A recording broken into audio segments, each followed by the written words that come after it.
Lonesome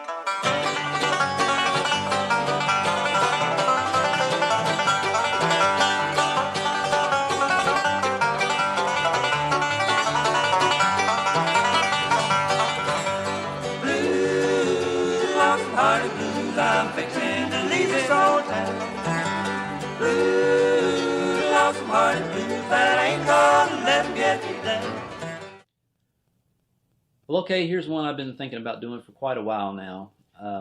But I haven't done it because a lot of the stuff I'm going to show you, I've already shown you in other tunes. But I just thought I'd do this and give you some ideas. Since we've covered a lot of these licks in other videos, I won't be showing you note for note like I normally do, but just kind of giving you some ideas that you can use in this song, and actually many other tunes. Some of these licks will fit in, especially Bluegrass Breakdown. The first part of Lonesome Hearted Blues is almost exactly like Bluegrass Breakdown, where you back up to the F sharp and back to the G. But so I'm just going to run over the original break, pretty close to the original.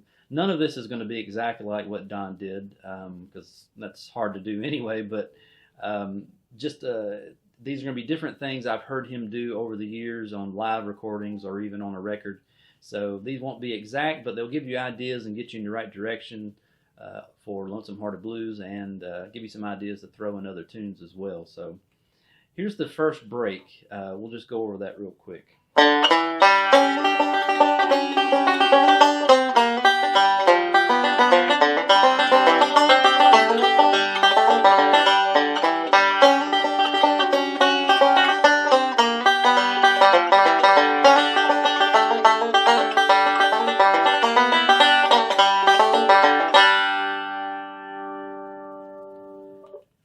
All right.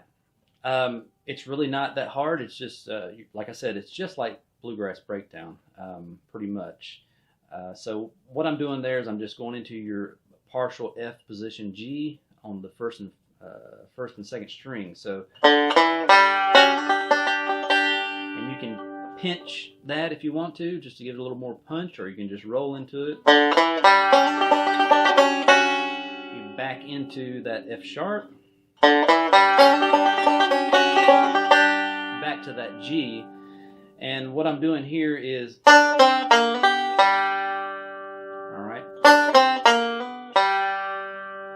and this is basically the same things we've done in other videos. That same, kind of the same thing he does with the brush licks. Stuff like that. So those are the basic notes there. He's kind of picking those out and breaking the roll, so.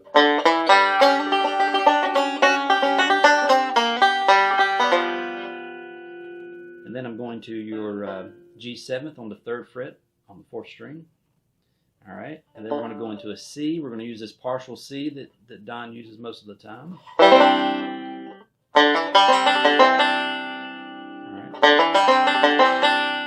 And then we're going to pull off. You're holding this C down, so you still got your 1st fret here mashed on the 2nd string. We're going to pull that string off on the 3rd fret. All right. And you really want to pull that thing. So, and then we're going to slide into the 4th fret on the 3rd string. All right. So let me play that for you.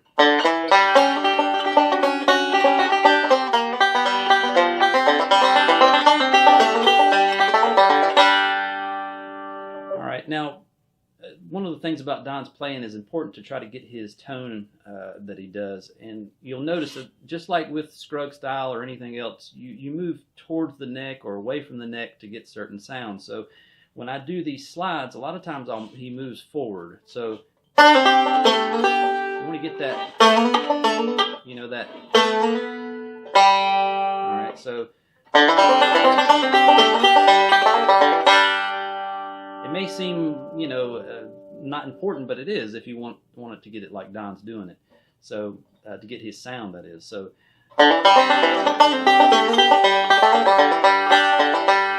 back to this G. Up.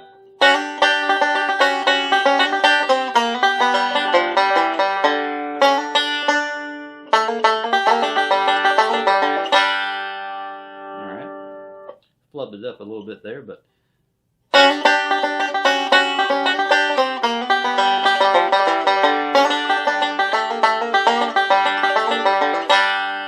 all I'm doing is that first part over again. And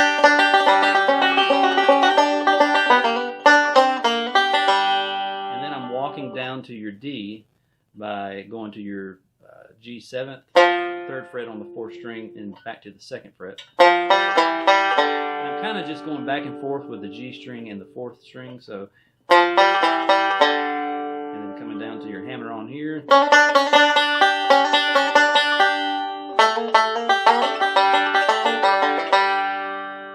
Alright, so the whole thing would be.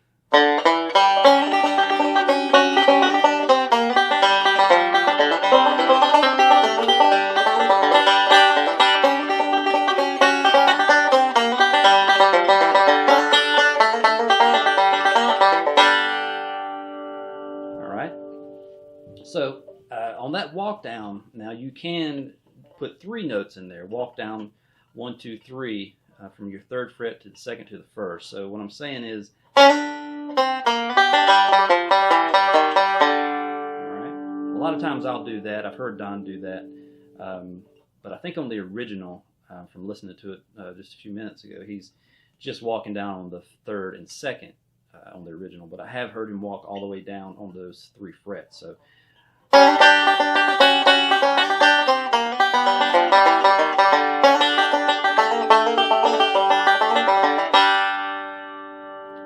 All right, so that's the first break that he does on the original.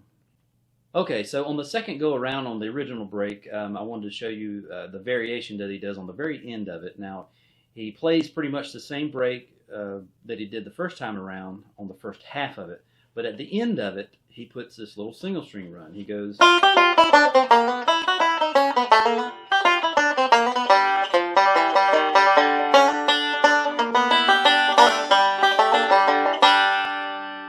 Alright. Now, like I said, I've covered this particular break, or actually lick, before. This is a typical lick that he would do. Alright, so if you were in your full F position, G, you could do that anywhere on the neck. You probably heard him do that in a bunch of tunes. So what he's doing is he's using the first part of that whole lick. That whole lick would be. Alright. He's using the first part of that. And then he's stopping on that 4th fret on your 3rd string. So then he's backing up to the F sharp.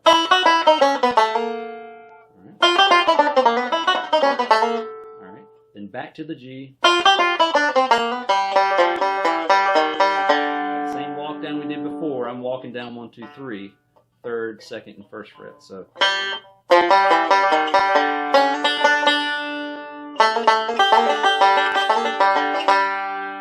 Alright, tricky little single string. It's not that hard when you're playing it slow, but you know, the original, he is wide open on it, so it's really hard to get in there fast like he's doing it. So.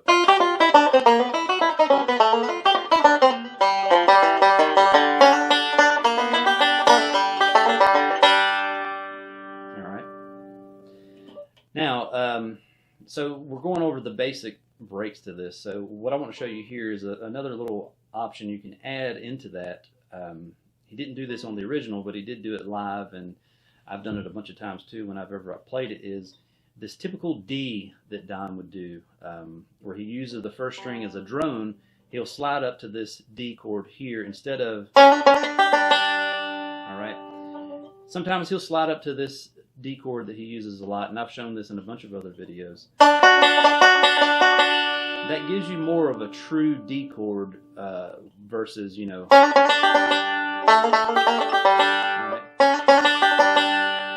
This gives you more of a real D chord. We're not hitting the 5th string, so you're staying on the first 3 strings. So what I'm doing here, I would be adding this in like this. So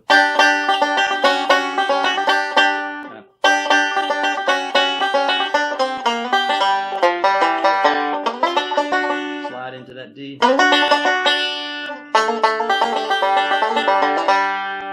Alright, So just so you can mix that up a little bit on the D part when you go to D. Let me play that again.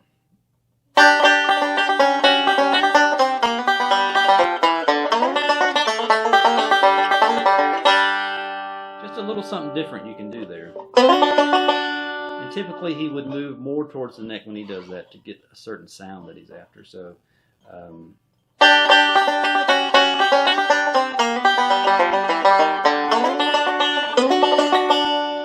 when he does these things where he uses the first string open, a lot of times he moves up. Even when he uses this partial G, which I'm going to show you this in a minute, another variation you can use on this, he likes to move closer to the neck because it gives it more of a hollow drone type sound.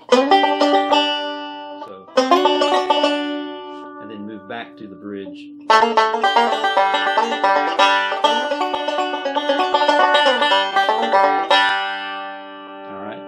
So it'll give you a little more, insight into how he's thinking and what he wants to make it sound like if you want to copy his tone and stuff. So there you go. That's the first break and some little variations on that original break that Don did.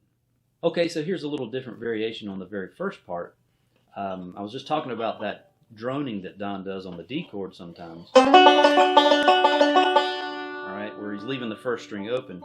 Well, sometimes he does that in your G chord too. So you would do your D-shaped G and leave your first string open. So you're holding down those two frets out of your G shape or your D-shaped G. Leave your first string open. I showed this in the Dixie Breakdown video and I think a few others, but Don does that quite a bit. Sometimes he'll come up to the 12th fret and do that.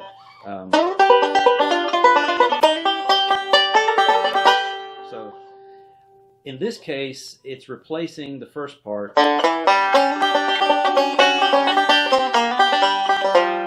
We're going to go. All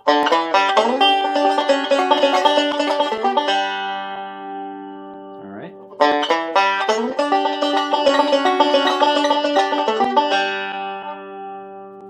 So you see here how it gives it a different sound there, kind of a hollow type sound. And Don would usually move towards the neck, like I said, when he does this type of thing.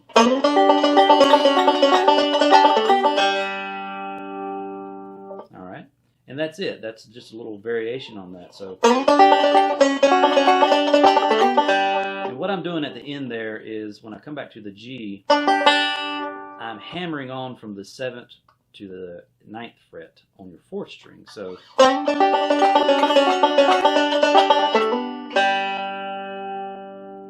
right. So there's a little variation you can add on that first part.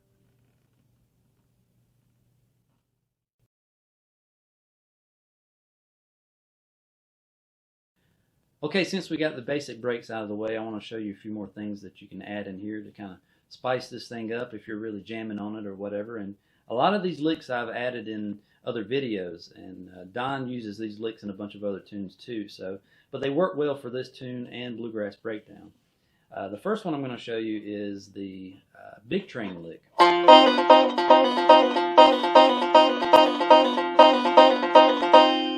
right, and I call it the Big Train lick because that's the song he first played it in that I heard him play it in anyway. Was Big Train. And we're going to use that same lick, and we're just going to move it here to your F or your G7th, F7th shape. So, all right.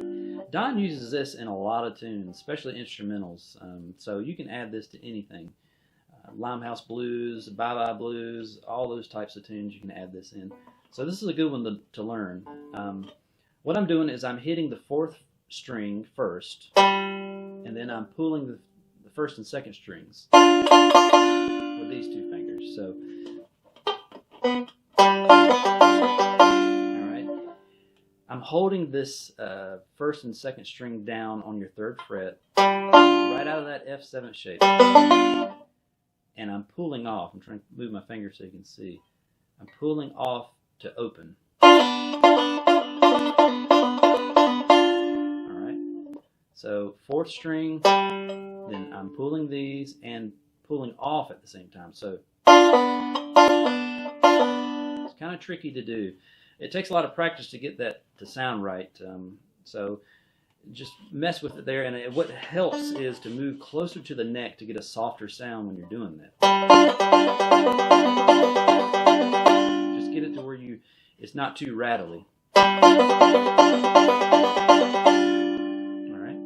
so in this case I would go.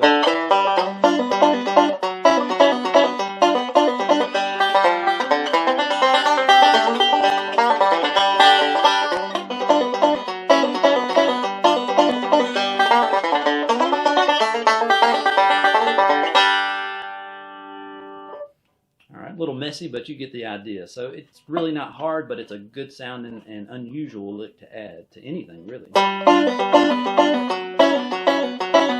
Especially with anything involving a train. Add that lick in there. A couple of other things we can show you here is, let's do a single string break. So what we can do is we can do the follow the leader, typical walk down. Alright. And we've covered that in a bunch of other videos too. Alright, through your G, so your D-shaped G. So then move to your F sharp. Alright. And then we're going to run all the way through this G chord. And then to your G7th. Alright. And this lick here is one that Don does a lot. You're back to your G. So a lot of people confuse this lick with this lick here. Alright. That's the one he used on Follow the Leader, the first recording he did of that. And he really doesn't use that one as much as he uses this lick. That's tricky. Alright, let me do that slow so you can see the difference there. When I get to the first string, I'm going instead of. Alright, that's the one that most people use, but Don didn't use that one as much as he did this lick. Alright, so anyway, we're going to use that lick for this song. To that G7th. And then we're going to go slide into this C chord. What I'm doing there is I'm just sliding into this partial C. Alright.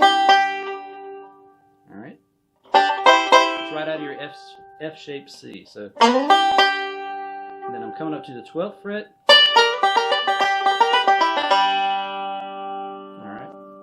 Most of you probably have played things like that before. But the key of this is to get it to sound like Don, you would slide into that C like that. Alright, so on that part there, I'm going. Just rolling forward. Don does that a lot. Like if he's playing Lonesome Hearted Blues or something, bluegrass breakdown. He does that dueling banjos and things like that. So in this case, we're going. Up.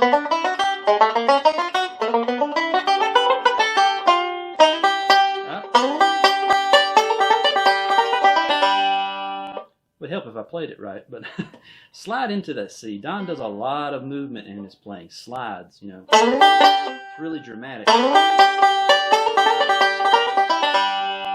Alright. So that's a good single string break to play. Right after that, you could go right back into that single string if you wanted to.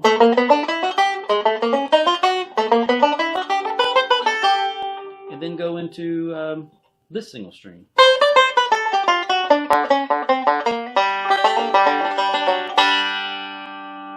Alright. And I've covered this single string break before, or single string lick rather. And he usually does this through a D, but you can do it in any chord, any F shape. And this is exactly the same lick I showed you up here in the beginning. If you remember, I said that was the full lick, so the whole lick through the F shape. So we're going to do that down here.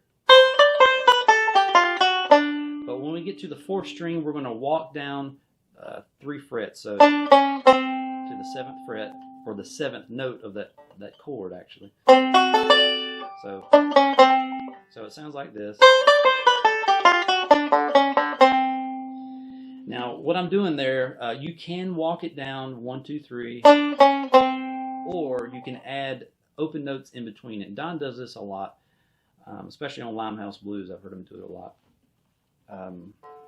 So, all right. What I'm doing there is I'm adding an open D chord or D string between those notes. So, all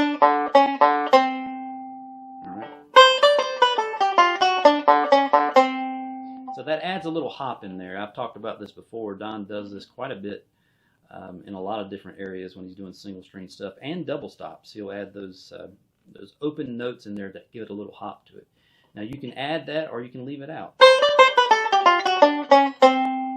right. To finish that out, I would hammer on from the 8th fret to the 9th fret on the 4th string. Okay.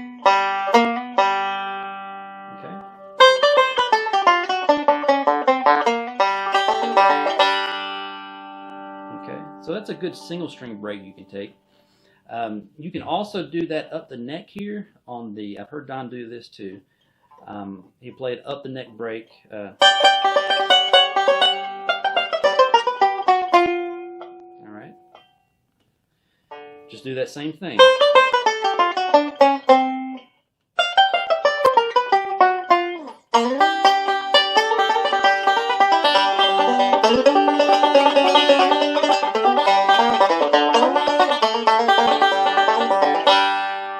So you could go right back into that droning however you want to do it. You could do a whole break with just single string like that, or you can mix up the other things that I've shown you here, just kind of cut and paste different things, whatever comes to your mind at the time. And that's what Don did. Don would do whatever came to his mind at the time, and it's kind of what made his banjo playing so exciting. And I hate to say this about Scruggs, a lot of times, I know I'm going to get some hate for this, but a lot of times you hear a lot of Flatt and Scruggs shows. I always tell people, if you've heard one or two or three Flatt and Scruggs shows, you've heard them all. And I know people are going to get on me for that, but it's kind of true. But a Reno and Smiley show, you never knew what Don was going to do. I mean, you really wouldn't. He would experiment on stage. He would never play the same thing twice, usually. Hardly ever played the same thing the way he played it on the record. With Flatt and Scruggs, I understand why they did it. You know, they wanted to present to people exactly what they heard on the record, you know, and in a way that is kind of, very professional of them to do that. I'm not saying Earl couldn't improvise, because I'm sure he could, but I think it was more of a thing where they wanted to give the people what was on the record, exactly like they heard it. But for Reno and Smiley, Don was more of almost like a jazz musician in that respect. He would do whatever came to his mind at the time, and that's what I really like about him, is that when you listen to them live, you never knew what Don was going to do. He'd keep you on the edge of your seat. So, but like I said, just mix and match things and do whatever you want on these. A couple of other things I want to show you is, let's see, I thought about this here. You can slide into your G7th. This is your kind of like your Reno Ride G7th. All right, it's just a barred G7th. So what you could do is you could slide into that. All right, and that's very Bully of the Town sounding. You could use that for Bully of the Town if you wanted to.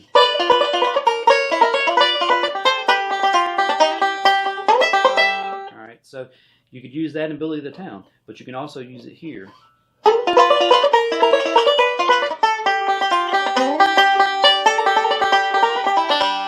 right. So another thing, I'm sliding closer to the neck to give it a different sound. All right. It's very simple. Now, I'm not really rolling forward on that. I'm kind of breaking the roll. Don would do this a lot too. I know I'm doing a lot of talking, but I kind of want to explain these things so you can kind of get a better grasp of how Don thinks and get closer to his sound. Um, he would break rolls a lot, do erratic type rolls, whatever came to his mind at the time, just like I said, to get the sound that he wanted. So I'm kind of starting that on the second string and then rolling forward. So, all right, to get more of the melody, I guess. So you can slide into it, pinching the first and second strings. All right, something like that. However you want to do it, but that's a good position to use. That also reminds me, here's another little thing you can do. This is kind of based out of the Banjo Signal version that Don did on the Pistol Packin' Mama album. And what it is I'm using the first string open. It's kind of that drone thing again. All right. I'm holding down the 12th fret on the 4th string and the 12th fret on the 2nd string. All right. And then I'm going to back up to the F sharp. All right.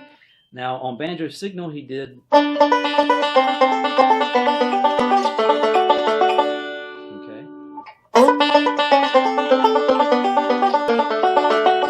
It gives it a different sound than. All right. It's a cool little variation on Banjo Signal. I taught this in my Banjo Signal video if you want kind of a more in-depth study of it, but here we can use that same position. It's just your G, really, but adding that 4th string in this really gives it a neat sound. So, and get closer to the neck.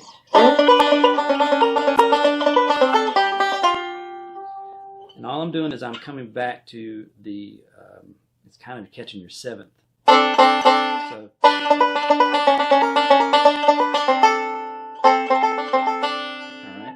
just backing up that same position. Back to your G. So.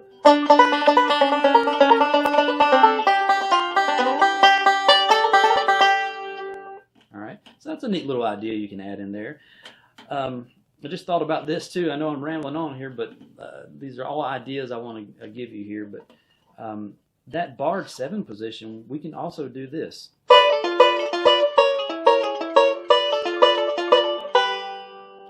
And that's a neat little, kind of based off of this same idea of this big train lick. All right.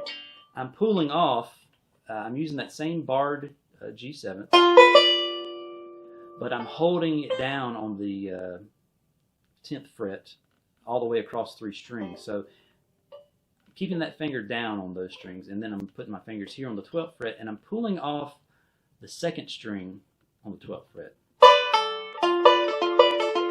Also moving towards the neck. Same kind of thing that I did up here. I'm starting it with the thumb and then pulling with the bottom 2 strings. So while I'm pulling off there. The first time I heard Don do this was in Coffee Cup, I think, where he did, I think it was in the C chord. Alright. So you can apply that here or any tune. Alright. So that's a good little lick you can add in there. Let's see what else. I'm just kind of throwing out a shotgun and a bunch of ideas to you. Oh, here's one I thought of when I was messing with this earlier. I wanted to remember to show you this because I've never heard Don do this in any other song, and he did this in Barefoot Nellie, I think it was, on the Pistol Packin' Mama album, which is one of my favorite albums. I've already done a couple of videos off of that album, but it's a great album he did with Frank Wakefield, some of his best playing on there. But he did this lick on Barefoot Nellie, like towards the end of it. It's really strange because I've never heard him do this before, and it's almost kind of like an Eddie Adcock type lick. And what he's doing is he's choking the 3rd string and he's holding down that G7. And then he's clicking, he does his clicking on the 5th string. Alright? And then pulling on the 1st and 2nd strings. So it sounds like this. Alright, I'll try to play that slow. Actually, I'm pulling all three strings. I'm hitting all three strings and choking at the same time on that 5th fret. So I'm holding that down on the 3rd fret on the 1st and 2nd strings. Alright, and I'm hitting all three strings. And then clicking on the 5th string.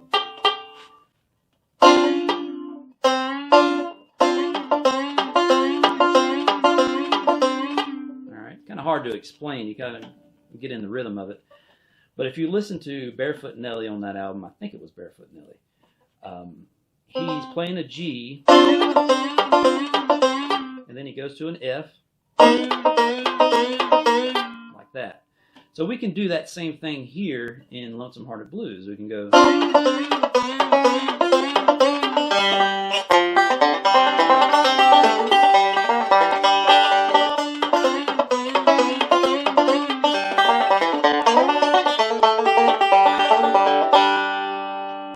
something like that. So you get the idea. That's a cool little lick you can add into just about any song, really.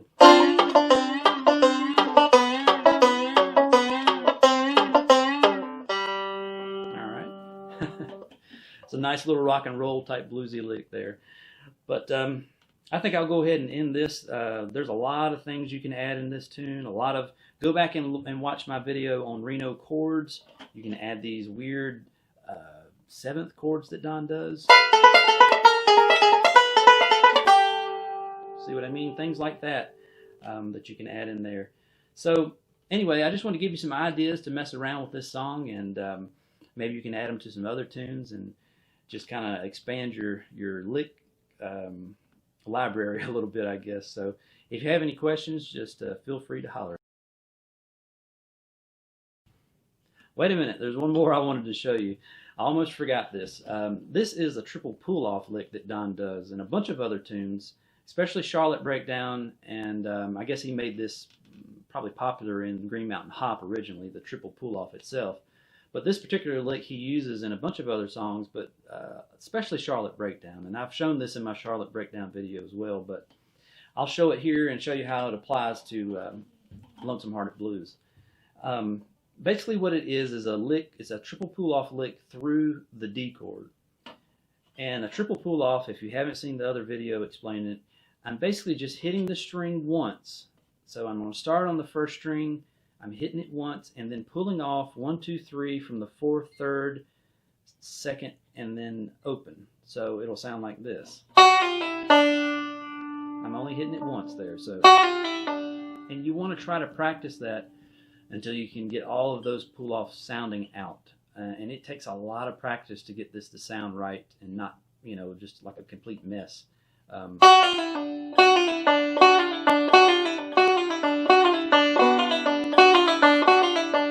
it's really hard to do it fast to get it up to speed, but just practice that. And then move up to your 2nd string, your 3rd string, and your 4th string. Just practice that over and over. Oops. Kind of want to hear that. Hear that? Sounds like 3 notes. And I'm just kind of rolling my fingers off, pulling off at the same time. Up. So.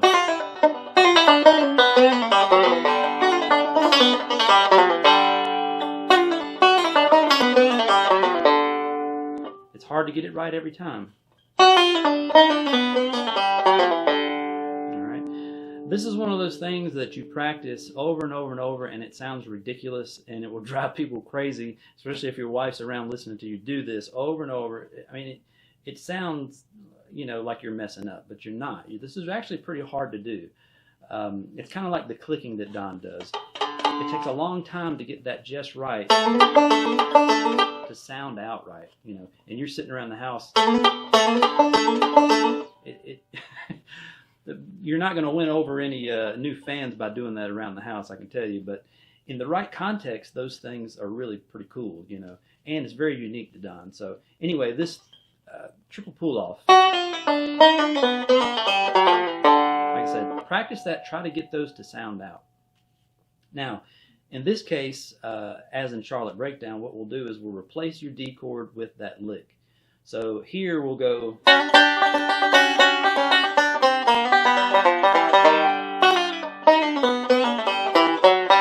on the fourth string, we're not going to, we could do it all the way through if you wanted to. But a lot of times Don would do it on the first three strings and then walk this up on the fourth string. Alright, so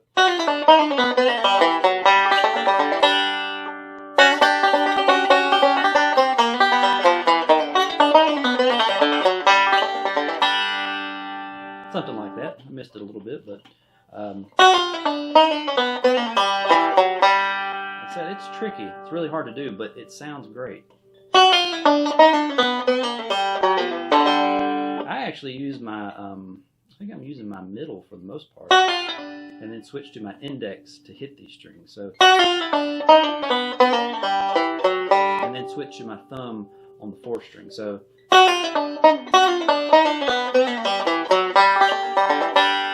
you can hit it with whatever finger you want, whatever's comfortable for you. And that's another thing I always tell people. Don't ever force yourself to do something a certain way with a certain finger. I've heard so many people say, hold two fingers down, always hold two fingers down. That's bull crap. You do what's most comfortable for you. If it gives you stability to put two fingers down, that's fine. But a lot of people only put their pinky down. A lot of times I'll pick up my index when I'm doing certain things because it's more comfortable. So a lot of times don't listen to what people tell you like that. You must do something a certain way. You do what's most comfortable for you. And if you get the same result, do it. You know, if it sounds good, just do it. So anyway, I just wanted to show you that last little lick there. If you have any questions about any of this, or you have some more ideas or something you want to run by me, or whatever, just feel free to give me a shout, and I'll try to help you the best I can. And I'll see you on the next one.